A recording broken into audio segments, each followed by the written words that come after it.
Welcome back to my channel, future billionaires. It's me, the Dollar Preacher. Today we're taking a deep dive into a topic that's crucial for anyone looking to make smart investments. The 7 things you must consider before buying stocks.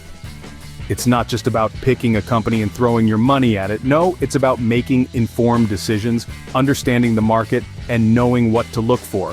Let's delve into these important considerations without wasting any more time. And hey, if you find this video helpful, don't forget to hit that like button, share it with your friends, and subscribe to my channel for more invaluable investment tips. The first point to consider before buying stocks is the company's financial health. Now, when we talk about a company's financial health, we're not just talking about whether the company is making profits. It's so much more than that. Think of it like a human body. A company's profit is like the heart, pumping blood throughout the system. But just like the body, a company needs more than a healthy heart to function. It needs a strong skeleton, which in this case is its balance sheet. This shows us how much debt the company has compared to its assets. Just as important is the company's cash flow, the lifeblood that keeps everything running smoothly. A company could be profitable on paper, but if it doesn't have a steady stream of cash coming in to pay its bills and invest in growth, it could be in trouble. Always remember, a company's financial health can indicate its potential for future growth. The second point to consider is the current market trends. Now, why are market trends important, you might ask? Well, they're like the wind beneath a kite. They can lift your investments to soaring heights or, unfortunately, dash them against the rocks. Market trends reflect the general direction in which a market is moving. They can be influenced by a wide range of factors, from economic indicators and government policies to social changes and technological advancements. Understanding these trends can provide valuable insights into potential shifts in stock prices. For instance, if a particular sector is on an upward trend, it may be a good time to consider investing in stocks within that sector. Conversely, downward trends might suggest that it's time to sell or avoid certain stocks. But remember, trends are not crystal balls. They should be used as guides, not gospel. Keeping an eye on market trends can help you make informed decisions when buying stocks. The third point to consider is the dividend yield of the stock. Now, what exactly is a dividend yield? It's the annual dividend payment a company makes to its shareholders, expressed as a percentage of the stock's current market price. Think of it like an interest rate on your investment. Why is this important? Well, if you're an investor seeking regular income, the dividend yield is a crucial factor. It's like having a job that pays you not just once, but multiple times a year, simply for owning a piece of a company. Consider this: a company with a high dividend yield provides a cushion during market downturns. When stock prices are falling, a good dividend yield can offset some of those losses. Remember though, a high dividend yield isn't always a good sign. It could mean the company is in trouble and trying to keep shareholders happy.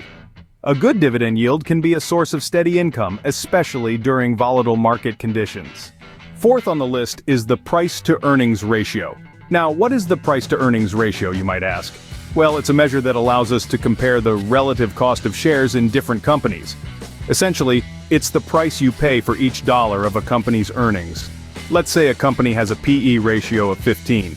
This means that for every dollar of profit that the company makes, investors are willing to pay $15. But why is the PE ratio important?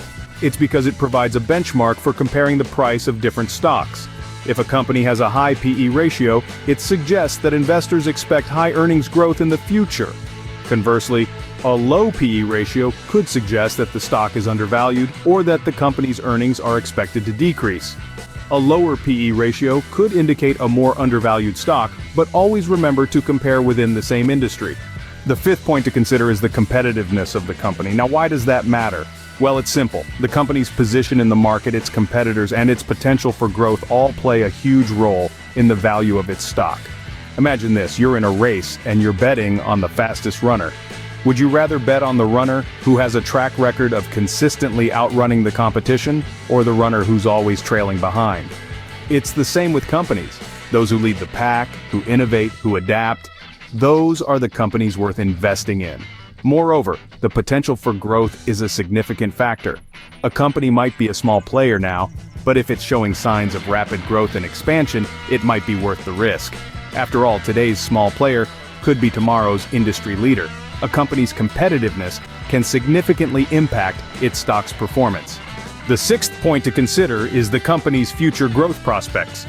It's like peering into a crystal ball, but with a dash of financial acumen. It's crucial to scrutinize the company's growth strategy. Are they planning to launch new products or services? Are they poised to expand into new markets or regions? These are key signals that may indicate robust growth ahead. Another aspect to ponder is their investment in research and development. Companies that allocate significant resources to R&D are often ones that innovate and therefore have a higher potential for growth. It's like planting seeds today for a fruitful harvest tomorrow. Finally, assess their financial forecasts. If a company projects steady revenue and profit growth, it could be a promising sign. But remember, these are just projections, not guarantees. Still, they can provide valuable insight into the company's potential future performance. Investing in a company with strong growth prospects can potentially lead to higher returns. Last but not least, consider your risk tolerance. Investing in stocks is not a guaranteed win. It's a game of highs and lows, where the risks can be as significant as the rewards. Understanding your risk tolerance is crucial. It's about knowing how much financial risk you're comfortable with.